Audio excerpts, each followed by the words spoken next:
This meeting is being recorded.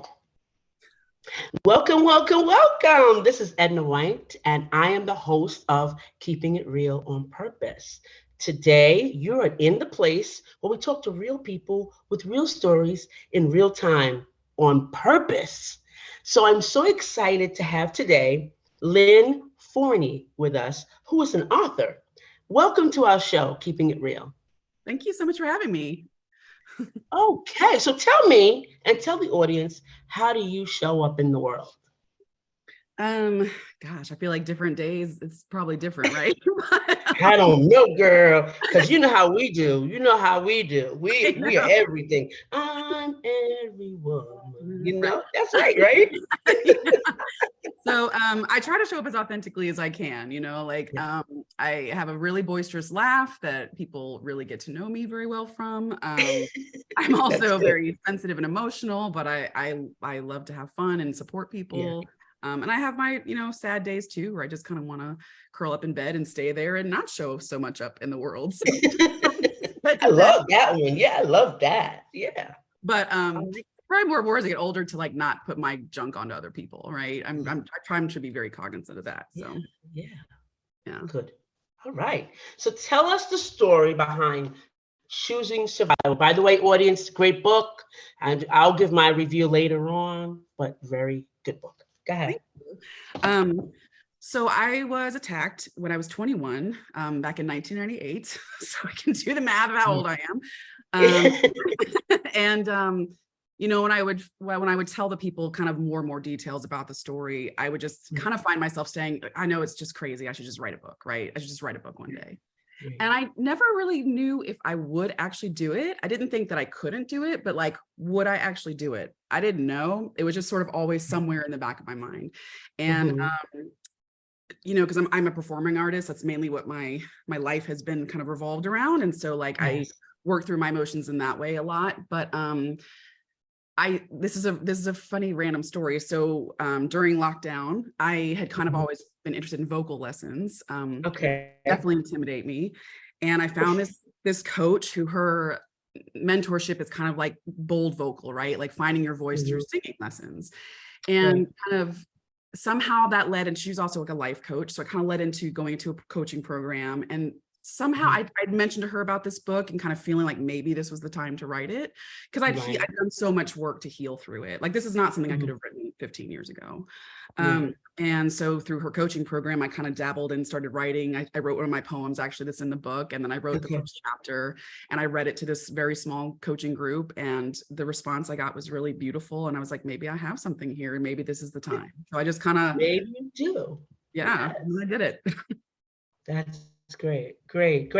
So, I'm going to ask you, you're not going to tell you your story in short form, but I think I'm going to go to one of the chapters that I want you to talk about. And it's chapter 10, Sustained Injuries from Multiple Stab Wounds. Tell us the premise behind that and what's the lesson you want us to learn from that.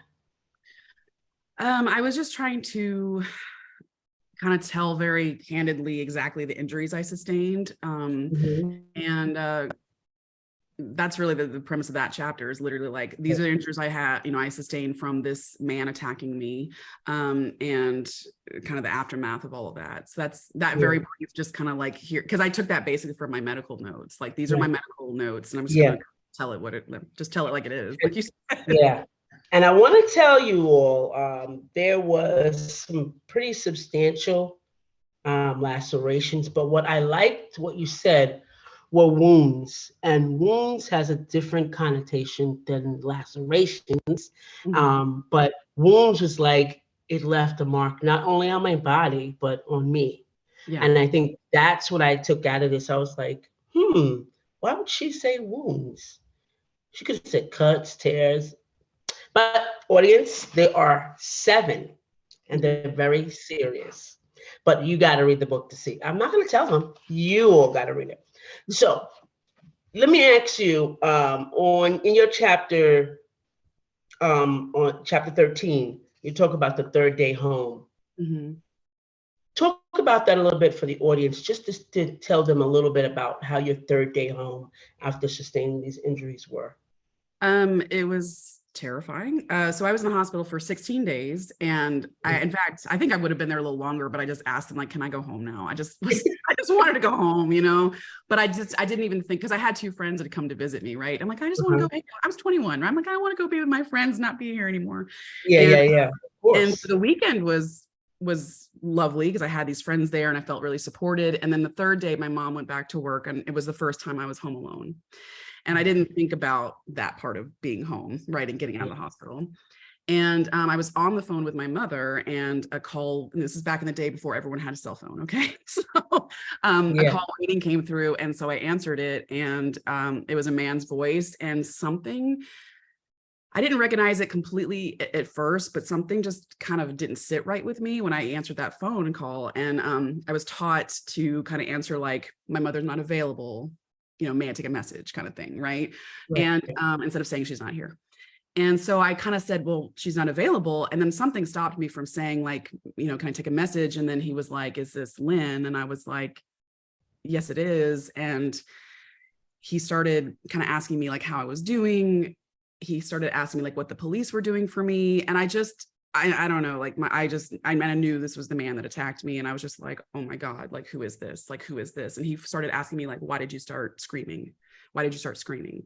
And he just said it multiple times to me and got angrier and angrier. And I just was kind of, I of course started raising my voice and, using some profanities I won't use here, but I was just like, who is this? Who is this? And I was just so terrified. It was the first time I felt just so exposed, because I'm like, is he across the street? Is he next to, I don't know. I don't know where he is. And how is he calling me? And that was really, really terrifying. And, it was like you were re-traumatized yet again. And absolutely. Here's this guy that has the audacity to call you. That is just so traumatizing. And like you said, you were worried, was he across the street? Because there was no cell phones back in time. There were, but they were crappy.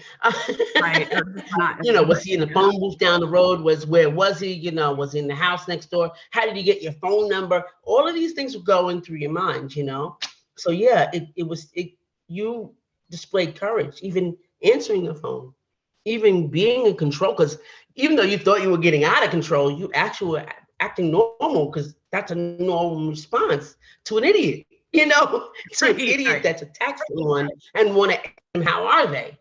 What? Yeah. And so you had courage and you had strength. So you did the right thing. I applaud you with that, because as I was reading, I said, "Oh, sister girl." Yeah.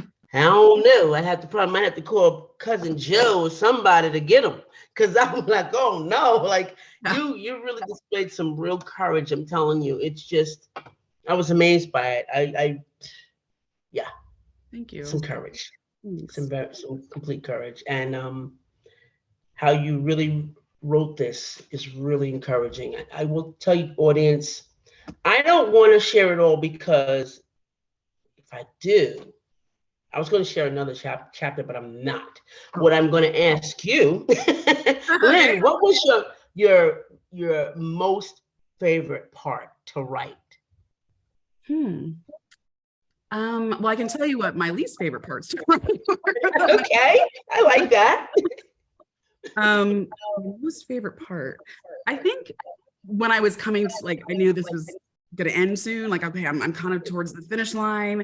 I think right. Chapter about the dance I created about PTSD was a really fulfilling chapter. And I think the very last chapter too, I think just hoping that I could leave whoever reads this with hope, because there's obviously some very dark parts of this book. It's very heavy.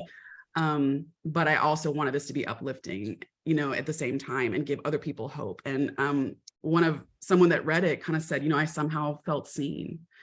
And that was just the most beautiful comment I could have ever gotten. Because it's not, like I told you pre-show, it's not triggering, but you get the gist of everything and you understand it. And even though, like you said, it's some dark things can happen without triggering you.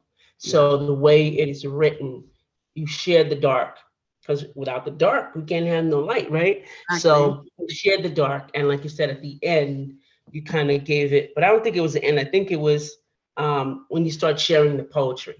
Mm. That lightened the mood. It really lightened the mood. Yeah. It just lightened everything. So I know that you've done a few poetry in the back, and my favorite is Betty. So if you would read that for our audience, that would be great. Okay. We'd love to hear you in your own voice read this. Okay, thank you. All right, my actor voice. Betty. A tiny spark lay in the distance, one so fragile and new, lay dormant like a seedling, just bursting to break through. It sends out a signal, searching the globe, wondering which special person can decipher its code. Wondering, waiting, I can't wait to be found. But as the time ticks away, the spark sinks deeper in the ground. The joy drains away. I'll never find my mate, the one I am meant for, the one to change my fate. Its hope fades away. Its light grows dim. I may as well succumb. I have no choice but to give in. As the spark descends with sorrow and grief, its course rapidly changes and is left in disbelief. Who just rescued me? I thought for sure I was dead. And the spark gazes upwards to find you instead. It is you, my mate. We were meant to be. And I am an idea, and it is you who'll set me free. Joy floods your body as you embrace your new friend, for you too had felt empty, your heart needing to mend. This is it, you exclaim. This will make me whole. I will proceed forth with glee. It will be something to behold. As you and your spark form this new partnership, your mind races with wonder. It even does a backflip. You smile and you skip. Your heart dances with delight. You can't wait to bring this idea out into the light. As your mind opens up to what's possible and new, you notice another voice that's now here with you. It is quiet at first, but quickly explains, I will be heard. I will stake my claim. Your chest grows heavy. You let out a sigh, for this is no stranger who's come in the night. This voice has been with you for many years, it seems. It always shows up and ruins your dreams. It makes you feel small, worthless, and dumb. This voice, you know, is difficult to overcome. It tells you you'll fail. Why bother? Just quit. You know you'll lose. You are an idiot. Not again, not again. Why do you do this to me? Why are you so hell-bent on making me unhappy? Every time I try to achieve something new, you come smash my dreams, make me feel so blue. You turn to your spark. I'm sorry, my friend. I'm no good. I'm defeated. I won't win in the end. The spark looks at you and sees your pain, but it vibrates and states a new perspective you'll gain. Give this voice a name and a personality too. Ask it some questions. Why is it part of your crew? You ponder this request, wondering what this will do, but you shrug, why not? I'll try something new. This, my friends, may seem weird, untrue, but if I can do it, well, so can you. I'll explain to you now how it happened for me, so that perhaps one day you can try it and see. Eyes closed, I breathed, asked this voice its name. Betty, she replied with a hint of disdain. I allowed this voice, Betty, to come into view, leather catsuit, red lips, and a whip to boot. She stared me down, harsh look on her face, ready to berate me again and do so with haste. I mustered the courage, looked her straight in the eye. Dominatrix Betty, you're so terrible. Why? It's so blatantly obvious, she strongly replied. You're safe with me. I keep you alive. Remember the first time you felt embarrassed and shamed? Well, I showed up after, swore we'd never feel that again. I was shocked at first. I couldn't believe my ears, but I softened as I realized she tried to keep me safe all these years. I looked at her, my view fresh and new, and I said, I thank you, Betty. I really do. But from now on, I've got it from here. I can keep us all safe. Please trust me, dear. I sensed her reluctance to completely let go, but she had to take a back seat, though we needn't be foes. I told my new spark, come here, sit by me. The road may be bumpy, but I'll finally be free. Free to explore, seek, and discover new roads ahead, all full with wonder. I turn to you now, inviting you to discover the voice deep inside of you, the one that's mean, degrading, and cruel. Ask them their name, why they do what they do. You all have your own Betty, I know that you do. Face them now and speak to them true. Politely, with love, tell them to step back, explain, I've got this, and that's a fact. I need you to trust me, I really do, because plain and simple, we've got some shit to do. I love that poem. I love it, because it's the epitome of trauma. It's the beginning, it's the end, it's all of that stuff in between. It's what you experience during trauma, and it has a hint of Dr. Seuss. It has a hint of it. Just a hint of Dr. Seuss. And like you could say this all the time. So I was like, oh, and you even had the rhythm of Dr. Seuss. I said, she's even got the rhythm of Dr. Seuss. But ladies and gentlemen, you're going to enjoy this. I think that this poem, Betty, really stood out to me. I was like, this is trauma. This is so trauma, and every step of the way until you get to that victory stage. So important. And I want to thank you, Lynn, for that, because it was really important for me to hear it. Reading it did my heart good, but hearing it from you did it better.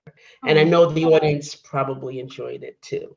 So where can we find this beautiful book that you put out? Where can we find it? Currently on Amazon. Okay. That's the only place it's available right now, but it is in paperback, Kindle, and hardcover. And my hope is to get an audiobook maybe by May 9th is the 25th anniversary. So I'm hoping to maybe get that done by May 9th. All right. So to look on Amazon for this book, Choosing Survival. And you gotta know the name now, Lynn Forney, similar to corny, okay? I'm learning. My audience knows that I always tear people's names up. So now I'm learning to kind of you explained it to me. So I'm really excited that I got a name right today. Yeah, So absolutely. Thank you so much for this. So what is on the horizon for you? You did tell us something about the audiobook. And what else? What is on the horizon? I just actually, about 6 months ago, I completed a short film that I wrote and directed and starred in called Hot Sauce. It's a horror comedy, but kind of entering the film circuit. It takes about a year to go through it, but it's already up for a few awards at some of them. So I'm really excited about that. And I think my next kind of future project is I would love to do a dance on film based on one of the other poems in my book called The Cage. So that would be like my next kind of in the future project that I have. Oh, wonderful. Wonderful. And if you could leave any words to anyone that's either going through trauma or just want to be empowered like you to do something, get the word out, what would that be?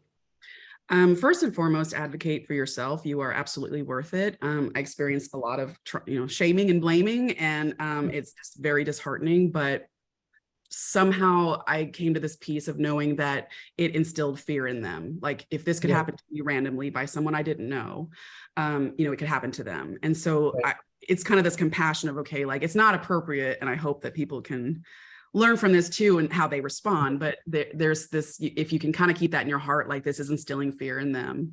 And that's why they're responding in this way. And kind of, still advocate for yourself. That's so important. And I have done a lot of inner child work too. And we all have a wounded inner child that deserves love, and, and then we all have a magical inner child too. And I think reconnecting with both of those can make such a world of difference in our lives. So you got that right. Yeah, those are my. We forget about the magical. We forget about the magical child because I'm a survivor from a young age. So when you're traumatized in that time, right? You lose creativity, you lose imagination, which is magic. Right. That's magic. So you have to nurture the magical inner child as well, because you got to get it back. And right now I'm in it. I mean, I got it back. So I'm like, I feel like I want coffee all the time. So I'm really excited about where I can go. And I'm always speaking, I can get that. I can do, 5-year-olds, they say that. Yeah, I want everything. Give me everything. My granddaughter told me she wanted for Christmas is everything. I was like, what? She said everything. She didn't want to put a name to it, everything. I was like, okay. But that's a child, It's this innocence and magic and amazement at everything, right? And I love toddlers. I love being around toddlers for that reason, because it kind of lights my inner child up too.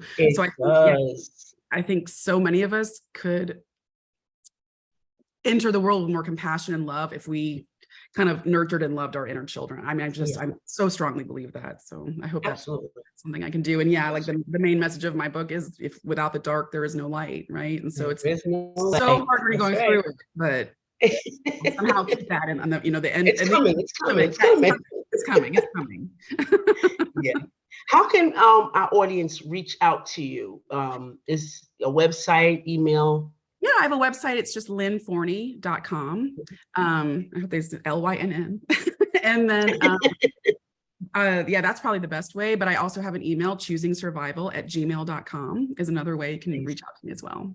That's nice. Wonderful. Well, that brings us to the end of the show, ladies and gentlemen. We want to thank Lynn Forney for being my guest and your guest today to talk about her book, Choosing Survival. And if you want to look for me, you can find me on Twitter. Let me see, LinkedIn, Instagram, and Facebook, EJW Coaching. And remember to always have fun, no matter what you do. Bye for now.